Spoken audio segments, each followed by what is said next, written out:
الحمد للہ وحدہ والصلاة والسلام علی من لا نبی بعدہ صاحب التاج والمعراج سید الانس والجنات محبوب رب الارض والسماوات الذی اسمہ مکتوب فی الانجیل والتوراۃ ارسلہ اللہ تعالی بالحق بشیرا ونذیرا وداعیا الی اللہ باذنہ وسراجا منیرا اما بعد فاعوذ باللہ من الشیطان الرجیم بسم اللہ الرحمن الرحیم ما کان محمد ابا احد من رجالکم ولکن رسول اللہ وخاتم النبیین صدق اللہ العظیم وقال النبی صلی اللہ تعالی علیہ وعلا آلہ واصحابہ وسلم لو کان بعدی نبی لکان عمر وصدق رسولہ النبی الکریم ونحن على ذلك لمن الشاہدین والشاکرین والحمد للہ رب العالمین۔ وہ آئے جن کے آنے کی زمانے کو ضرورت تھی، وہ آئے جن کے آنے کی زمانے کو ضرورت تھی، وہ آئے جن کی آمد کے لیے بے چین فطرت تھی، وہ آئے نغمہ داؤد میں جن کا ترانہ تھا، وہ آئے گریہ یعقوب میں جن کا فسانہ تھا، وہ آئے مسترب تھی جس کی خاطر وادی بطحا، وہ آئے جن کے قدموں کے لیے کعبہ ترستا تھا۔ اے جنت تجھ میں حور و قصور رہتے ہیں، اے جنت تجھ میں حور و قصور رہتے ہیں، میں نے مانا ضرور رہتے ہیں، پر میرے دل کا طواف کر جنت کہ میرے دل میں حضور رہتے ہیں۔ میرے انتہائی واجب الاحترام قابل صد اعزاز ذی قدر علماء کرام، مشائخ اعظام، صاحب صدر گرامی قدر جناب ڈاکٹر اخترالزمان غوری صاحب، اور ہمارے میزبان مکرم مخدوم العلماء، محبوب العلماء حضرت مولانا قاری تصور الحق مدنی نور اللہ مرکزہ کے جانشین،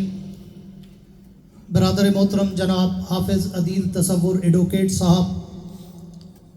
جو کہ اپنے والد مرحوم کی اس محنت کو دوام بخشے ہوئے ہیں، ہم سب کی دعا ہے اللہ رب العزت انہیں دین اور دنیا اور آخرت میں ہر کامیابی عطا فرمائے، اور اللہ رب العزت حضرت قاری صاحب کی اس یادگار جامع مسجد علی، اہل سنت والجماعت، مدرسہ قاسم العلوم، جامع مسجد طیبہ اور دیگر ان کے جتنا بھی دینی رفاہی سماجی کام انہوں نے شروع کیے، اللہ رب العزت ان کے صدقے کروٹ کروٹ انہیں جنت الفردوس میں اعلیٰ مقام عطا فرمائے۔ وقت انتہائی مختصر ہے اور چند منٹ جو مجھے دیے گئے، میں چاہوں گا کہ اگر آپ کی توجہ میری طرف مبذول رہی تو میں ان چند منٹوں میں، چونکہ ربیع الاول کا ماہ مبارک شروع ہو گیا ہے اور اس ربیع الاول کی بہاروں میں جس کے نام سے ہی خوشبو مہکتی ہے کہ ربیع کا معنی بہار، اول کا معنی پہلی، تو کائنات کے رب نے اسی ماہ مکرم میں ہی اشارہ کر دیا کہ میں جس ذات پاک کو اس مہینے میں بھیج رہا ہوں، جیسے یہ مہینہ دنیا میں پہلی بہار ہے تو وہ میرا محبوب کائنات بھی کائنات کے لیے بہار ہے۔ اور میں کہا کرتا ہوں کہ جہاں تک بات اللہ کے پیغمبر کی عظمت اور سیرت اور شان و مقام، حضور اکرم سب کہتے ہیں صلی اللہ علیہ وسلم کے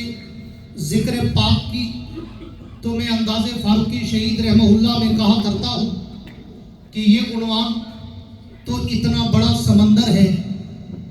اتنا بڑا بحر بے قرار ہے کہ جس کے ایک کنارے سے دوسرے ساحل تک آج تک کوئی مائی کا لال جا ہی نہیں سکا۔ جائے کوئی میرے جیسا طفل مکتب، کوئی میرے جیسا طالب علم جو کم علم، کم عمر، کم فہم، کم گو، کم تجربہ کار، وہ اللہ کے نبی کی سیرت و مدحت، عظمت و رفعت و منقبت پر کیا لب کشائی کرے، کیا خوشہ چینی کرے، جس کے لیے میں کہا کرتا ہوں کہ جس طرح ایک شاعر نے اللہ کے پیغمبر کی سیرت پر پوری زندگی کلام لکھا، اور جب اس نے لکھنے کا آغاز کیا عمر 30 برس، جب وہ اختتام کرنے لگا تو عمر 70 برس، جب اس نے 40 برس تک کنٹینیو مسلسل اللہ کے پیغمبر کے شان و مقام پر، اللہ کے نبی کی سیرت اور اللہ کے نبی کی عظمت و رفعت و منقبت پر وہ کلام لکھتا رہا، اور جب اس کی عمر 70 برس کی دہلیز پہ پہنچی تو اس نے ایک دن اپنا سارا کلام، اپنا سارا دیوان، اپنی ساری نعتیں، نظمیں، غزلیں، رباعیات، کتاب و اشعار ٹیبل پہ رکھے اور اللہ کے پیغمبر کو تصورات کی دنیا میں لا کر مخاطب ہو کر کہنے لگا، حضور میں نے پوری زندگی آپ کی سیرت پہ لکھا، آپ کی صورت پہ لکھا، آپ کی عظمت پہ لکھا، آپ کی رفعت پہ لکھا، آپ کی منقبت پہ لکھا، لیکن اب میری سماعت و بصارت جواب دے چکی، میری قوت گویائی لڑکھڑانے لگی، اب میری ذہانت و متانت و فطانت جواب دینے لگی، اب میرے ہاتھ اور پاؤں میں لرزہ طاری ہونے لگا، اب میرے قلم کی جنبش ٹوٹنے لگی، میرے ورق ختم ہونے لگے، میری سیاہی خشک ہونے لگی، لیکن حضور میں مرنے سے پہلے اعتراف شکست کرنا چاہتا ہوں کہ میں پوری زندگی لگا کر بھی آپ کی سیرت کا، آپ کی صورت کا، آپ کی عزت کا، آپ کی عظمت کا، آپ کی رفعت کا، آپ کی منقبت کا، آپ کے تقدس کا، آپ کے ناموس کا، آپ کی شریعت کا، آپ کی صداقت کا، آپ کی عدالت کا، آپ کی دیانت کا، آپ کی شجاعت کا، آپ کی شرافت کا حق ادا نہیں کر سکا، تو اس نے زندگی کا آخری شعر لکھتے ہوئے اپنے کلام میں روح ڈالتے ہوئے کہا، حضور تھکی ہے فکر رسا، مدہ باقی ہے، قلم ہے عملہ پا، مدہ باقی ہے، ورق تمام ہوا، مدہ باقی ہے، تمام عمر لکھا، مدہ باقی۔ اس پیغمبر